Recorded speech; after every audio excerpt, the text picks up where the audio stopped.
भारत में हर आए दिन कोई ना कोई क्लेम कर देता है कि वो एक गॉडमैन है या वो खुद ही एक भगवान है।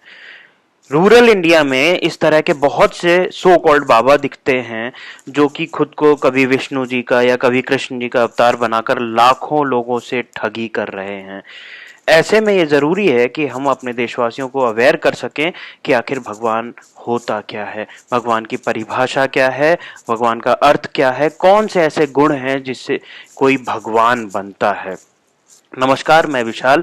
Welcome to Edvish insights.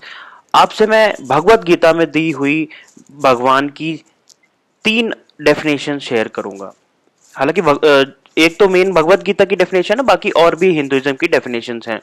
तो पहली डेफिनेशन है वेदांत के अकॉर्डिंग। वेदांत के अकॉर्डिंग 3 प्रकार के भगवान होते हैं।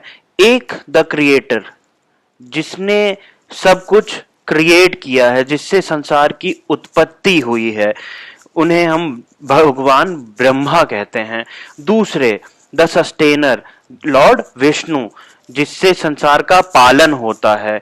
तीसरे, द डिस्ट्रॉयर, जो कि संसार नष्ट करने की क्षमता रखते हैं, वो है भगवान शिव। भारतीय शास्त्रों में कुल 18 पुराण हैं, जैसे मत्स्य पुराण, शिव पुराण, भविष्य पुराण, विष्णु पुराण, शक्ति पुराण। तो इसमें जो सबसे पहला पुराण था विष्णु पुराण, उसके रचयिता हैं ऋषि पराशर, जिनके पुत्र ऋषि वेदव्यास थे, जिन्होंने महाभारत जैसा महाकाव्य लिखा। तो ऋषि पराशर के अनुसार भगवान भग धातु से बना है। संस्कृत का शब्द है, भग धातु से बना है। भग प्लस वान। वान का मतलब होता है समवन हु कैरी समथिंग, मतलब अगर आप बल कैरी कर रहे हो तो आप बलवान कहलाओगे, धन कैरी कर रहे हो तो धनवान, ऐसे ही भग कैरी कर रहे हो तो भगवान। और भग शब्द के 6 अर्थ हैं।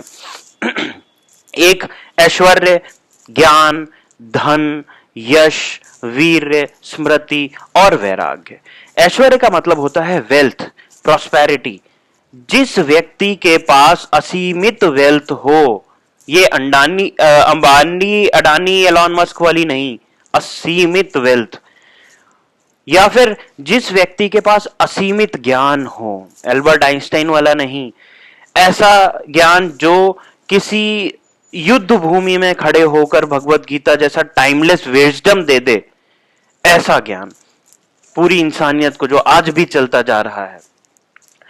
जिसमें असीमित वीर्य हो, वीर्य मीन्स होता है energy, enthusiasm, heroism, manliness.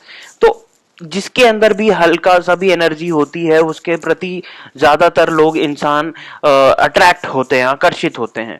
But भगवान वो है जिसके प्रति इंसान ही नहीं, जीव जंतु, पेड़ पौधे, ये सब आकर्षित होते हैं। जिसके पास असीमित धन हो, जिसके पास असीमित यश हो, सक्सेस हो, फेम हो, ये छोटे मोटे सेलिब्रिटी वाला फेम नहीं, ऑल ओवर यूनिवर्स वाला फेम हो। तो अब एक बात आती है कि ये जो 5 गुण मैंने बताए, ये जरा से भी किसी इंसान के अंदर होते हैं तो उसके अंदर एक अहम भाव पनपने लगता है। अहम जहां जुड़ता है वहां ईगो डेवलप हो जाता है। हर वक्त वो मैं मेरा करने लगता है। तो भगवान वो है जो अपना सारा ऐश्वर्य छोड़कर नीचे बैठकर अपने बचपन के साथी के पैर धोने लगता है। मतलब उसके पास सब कुछ भी है, लेकिन वो फिर भी, उसके अंदर एक वैराग्य है, उसके अंदर एक रेनंसिएशन है, उसके अंदर ईगो नाम की चीज नहीं है। वो किसी भी चीज से अटैच नहीं होता। वो ये नहीं कहता कि अरे ये मेरा धन है, ये मेरी प्रॉपर्टी है, या मैं इतना धनवान हूं, या मैं इतना ज्ञानी हूं।